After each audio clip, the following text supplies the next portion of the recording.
Hello everyone, welcome back to history मैथन। SSC CGL tier 2 2018 का question I है।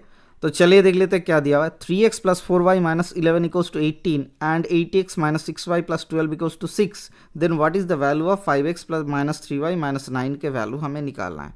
ठीक है, अगर आप देखते हो एक चीज़, हमें क्या निकालना है sir, 5x plus minus 3y निकालना है।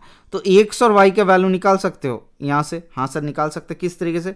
आपको दिया हुआ है 3x plus 4y equals to 11 और 18 को जोड़ेंगे तो कितना आ जाएगा सर, 29 आ जाएगा। और यहाँ पे क्या दिया हुआ है सर, 8x माइनस 6y, किसको जोड़ेंगे सर, 12 और 6 माइनस 6 आता है।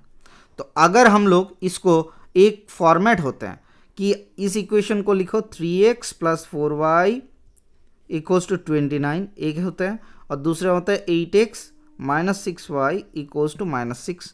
इसको क्या करना है, हम लोग नॉर्मल तरीके से करेंगे तब भी हो जाएगा। कैसे? इसको 2 से डिवाइड करो sir, 4x minus 3y equals to minus 3। 2 से हमने डिवाइड कर दिए।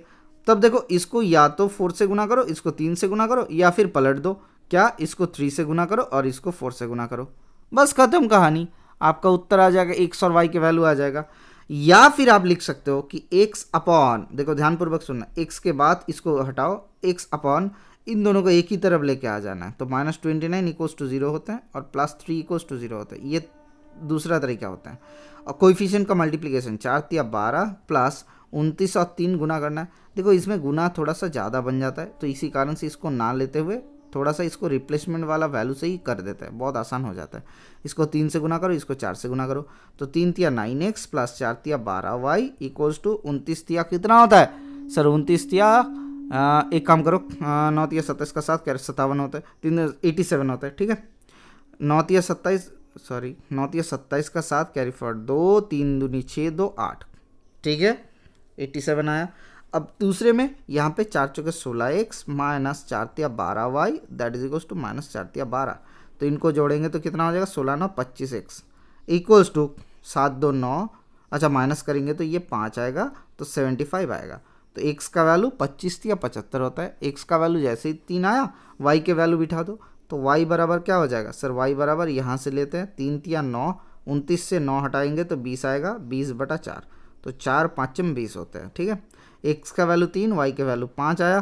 तो हमें क्या निकालना था sir, 5x minus 3y minus 9 के वैल्यू। तो 5x मतलब 5 तिया 15 माइनस 5y मतलब 5 तिया 15 माइनस 9, तो इसका वैल्यू क्या आ जाएगा सर, -9। इसका सही उत्तर बनेगा option number B is the correct answer. ठीक है, क्लियर हुआ? देखो ये हल करना ही है किसी भी हालत में, आप यहाँ पे वैल्यू पुट नहीं कर सकते हो। किस तरीके से? एक काम कर सकते हो, देखो अगर हम लोग y के वैल्यू 0 पकड़ ले, तो 2 इक्वेशन दिया हुआ है, 2 अननोन है, y का वैल्यू हम लोग 0 नहीं पकड़ सकते, फिर भी हम लोग पकड़ लेते हैं। तो क्या होता है, 3x का वैल्यू क्या हो रहा है सर, 11 और 8 मिल के आपके 8 एकम 9 29 आ रहा है। ठीक है, अच्छा देखो 3x का वैल्यू 29, यहाँ से अगर y का वैल्यू 0 पकड़ लेते हो तो x का वैल्यू क्या आ जाएगा, 8x का वैल्यू -6 आ रहा है। तो ये पॉसिबल नहीं है, हमेशा 0 नहीं लेना है। यहाँ पे कब 0 लेना था, अगर ये 3 वेरिएबल होता है, सपोज 3x प्लस 4y और माइनस प्लस z दिया हुआ रहता है और इक्वल्स टू 29 दिया हुआ रहता है, 29 कुछ भी दिया हुआ है। ठीक है, तो 3 अननोन है और अगर 2 इक्वेशन रहता तो किसी एक को हम लोग 0 पकड़ सकते थे। ठीक है, यहाँ पे 0 नहीं पकड़ सकते, इसको नॉर्मली सॉल्व करना पड़ेगा और इसी तरीके से आपका उत्तर बहुत आसानी से आ जाएगा। ठीक है, क्लियर हुआ? फटाफट से बताओ, क्लियर हुआ?